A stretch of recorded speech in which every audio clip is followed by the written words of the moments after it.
الرحمن علم القرآن خلق الانسان علمہ البیان.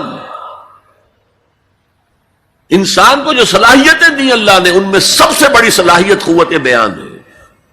اس لیے انسان کو اہل منطق کہتے ہیں حیوان ناطق، بولنے والا حیوان.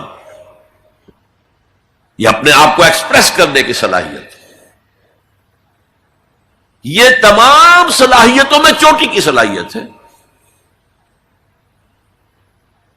دیکھیے ہمیں آنکھیں دی ہیں، حیوانوں کی بینائی ہم سے کہیں زیادہ ہے.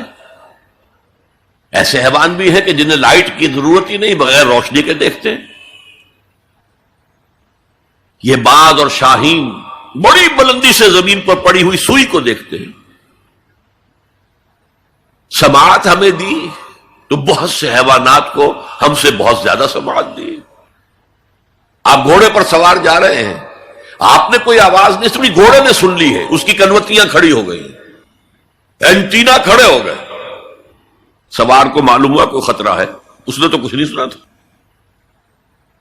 پھر کتنے حیوان ہیں جو سونگنے کی قوت ان میں کتنی زیادہ ہے، ہر شے کو سونگ کر پتہ کرتے ہیں یہ ہمارے کھانے کی ہے کہ نہیں. اصل صلاحیت جو انسان کی صلاحیت ہے وہ قوت بیان ہے. آپ کو معلوم ہے بڑے بڑے وکیل ایک پیشی کے 5 لاکھ روپیہ لے رہے ہیں. کیوں؟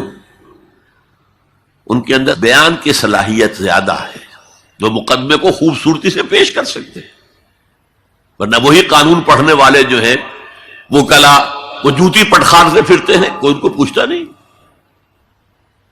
اسی طرح آپ کو معلوم ہے دنیا میں بڑے بڑے جو ڈکٹیٹر بنے ہیں وہ قوت بیان کی بنیاد پر بنے. ہٹلر کی فائری سپیچز اس نے کہاں سے کہاں اسے پہنچا دیا. لیکن اب ان چیزوں کو جوڑیے، الرحمن علم القرآن، یہ ایک جملہ بنا ہے. رحمان نے قرآن سکھایا، خلق الانسان، انسان کو پیدا کیا، علمہ البیان. یہ 3 ویلیوز ہیں جو 4 آیتوں میں آئی ہیں. آپ نے میتھمیٹکس میں یا ارتھمیٹکس میں پڑھا ہوگا ریشو پروپورشن کا قاعدہ، نسبت و تناسب. 3 ویلیوز دے دی گئی ہیں، چوتھی تلاش کرو. وہ چوتھی ویلیو کیا ہے؟ دیکھو، اگر تمہیں کوئی قوت بیان اللہ نے دی ہے، اسے قرآن کو بیان کرنے میں صرف کرو. جیسے ہم کہتے ہیں کہ توپ سے مکھی نہیں ماری جاتی، توپ جتنی بڑی شے ہے وہ مکھی مارنے کے لیے تو استعمال نہیں ہوتی. تمہیں اللہ نے قوت بیان دی ہے، اسے صرف پیسے کمانے کے لیے استعمال نہ کرو، اسے لیڈری چمکانے کے لیے استعمال نہ کرو. اس قوت بیان کو اس قرآن کے بیان کرنے میں استعمال کرو. یہ جو نتیجہ نکلا ہے یہ ایک حدیث میں آیا ہے اور اس میں عجیب لطف ہے. الرحمن علم القرآن خلق الانسان علمہ البیان عن عثمان ابن عفان. وہی جو ہے قافیہ چلا آ رہا ہے، بخاری شریف کی روایت ہے، خیرکم من تعلم القرآن وعلمہ. تم میں سے بہترین لوگ وہ ہیں جو قرآن سیکھیں اور سکھائیں، پڑھیں اور پڑھائیں، سمجھیں اور سمجھائیں. یہ بہترین ہے، اس کو بہتر نہ کہیں. یہ خیر کے بعد من آ جائے گا تو یہ کمپیریٹیو ڈگری ہوگی. انا خیر منہ، ابلیس نے کہا تھا میں اس آدم سے بہتر ہوں. خلقتنی من نار وخلقتہ من طین، مجھے تو نے آگ سے بنایا، اسے مٹی سے بنایا. اگر من نہ آئے تو یہ سپرلیٹیو ڈگری ہے. خیرکم، تم میں سے بہترین لوگ وہ ہیں جو قرآن سیکھیں اور سکھائیں. کاش یہ حدیث نقش ہو جائے نوجوانوں کے دل پر.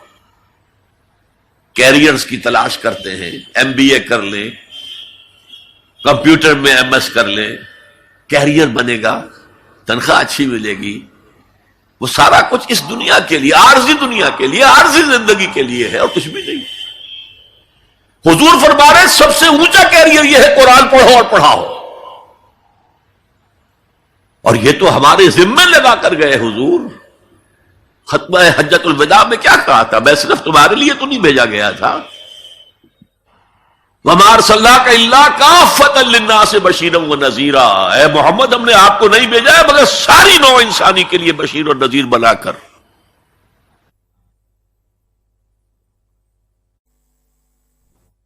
تو حضور نے تو تبلیغ ابھی صرف اہل عرب تک کی تھی، رسول تو تھے وہ پوری نوع انسانی کی، وہ کون کرے گا؟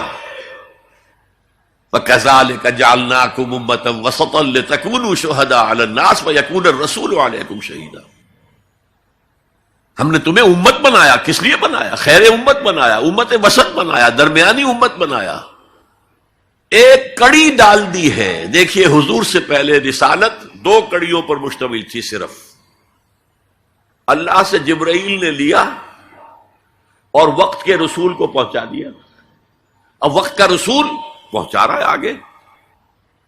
رسالت دو کڑیوں پر تھی، حضور پر آ کر جب رسالت اور نبوت کی تکمیل ہو گئی، ختم ہو گئے، تو تیسری کڑی لگ گئی، اللہ سے لائے جبرائیل، پہنچایا قرآن کو، حضور نے پہنچایا امت کو، اور امت کے ذمہ اب پہنچاؤ ایک ایک انسان کو۔ یہ ہماری امت کی حیثیت سے ذمہ داری ہے، اور چونکہ ہم نے یہ ذمہ داری بھلا دی اس لیے آج ذلت ہے، خاری ہے۔ کیا حیثیت ہے ہماری؟ 150 کروڑ کے قریب دنیا میں ہو کر کوئی انٹرنیشنل معاملات میں ہم سے کوئی رائے لیتا ہے؟ کسنمی پرست کے بھیا کیس دی، وہ کون تم؟ حالانکہ دیکھیں کتنا بڑا رقبہ ہے، سارے وسائل اللہ نے دیے۔ آج کی سب سے بڑی دولت مسلمانوں کے قدمے کے نیچے ہے، تیل کی۔ عزت نام کی کوئی شے نہیں، وہ تیل والے جو ہے ان کا مذاق اڑتا ہے، چاہے وہ شاہ فہد ہو اور چاہے وہ امارات کے امراء ہوں، کوئی ان کی حیثیت ہے، کوئی عزت ہے؟ اس اعتبار سے کہ ہم نے وہ فرض منصبی چھوڑ دیا۔ ہمارا فرض تو یہ تھا قرآن پہنچاؤ، اور اس حد تک آپ نے فرمایا بلغوا عنی ولو آیۃ، پہنچاؤ میری جانب سے، اور یہ میری جانب سے یوں سمجھیے انگریزی میں اس کا ترجمہ ہوگا آن مائی بہاف۔ جو بھی حضور کا امتی قرآن پہنچاتا ہے وہ حضور کے بہاف پر پہنچا رہا ہے، رسالت حضور کی ہے جو تا قیام قیامت قائم رہے گی۔ نبوت محمدی آپ کے انتقال کے ساتھ ختم ہو گئی، رسالت محمدی تو جاری ہے، تا قیام قیامت جاری ہے، کوئی اور نبی اور رسول آ رہے نہیں۔ تو یہ ہے خیرکم من تعلم القرآن وعلمہ۔